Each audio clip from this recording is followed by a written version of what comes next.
В Гродно прошла акция «Читаем Купалу разом». Она приурочена ко дню рождения классика белорусской литературы Янки Купалы. 7 июля исполнилось 144 года со дня рождения народного поэта Беларуси. Его стихи и отрывки из поэм по уже сложившейся традиции 10-й год подряд читают студенты Гродненского университета, который носит имя великого песнера. В день рождения одного из самых известных белорусских поэтов студенты и преподаватели Купаловского университета собрались у главного корпуса вуза для участия в традиционной акции «Читаем Купалу разом». В этом году знаменитая акция проходит уже в 10-й раз. Гэткім шчырым каханнем яе атуліў. З гэткай ласкай глядзеў яе сумныя вочы, як і сонца не туліць расквечаных ніў, як і зоры людзям не ўглядаюцца ўночы.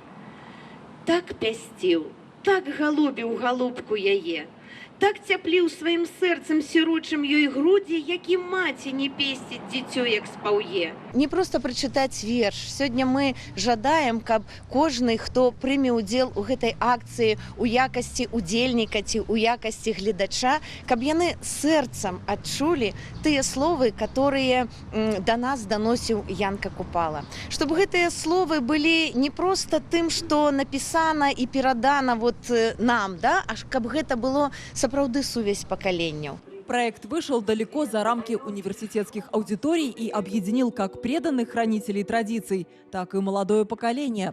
Преподаватели и сотрудники Купаловского университета, представители посольства Республики Беларусь в Австрии, сотрудники Государственного литературного музея Янки Купалы, учащиеся многопрофильной летней школы «Купаловский старт» и, конечно, студенты активно приняли участие и прочитали любимые стихи поэта. Устань, дзяўчына, устань, змяніся, схаманіся, узымая сочную росой. Сэрцам к сонцу притулися, ветру дай гулять с косой. Заискрыся кветкой белой на зеленой сенажате. Кинь по толю думцы смелой, пасмы радости сновате.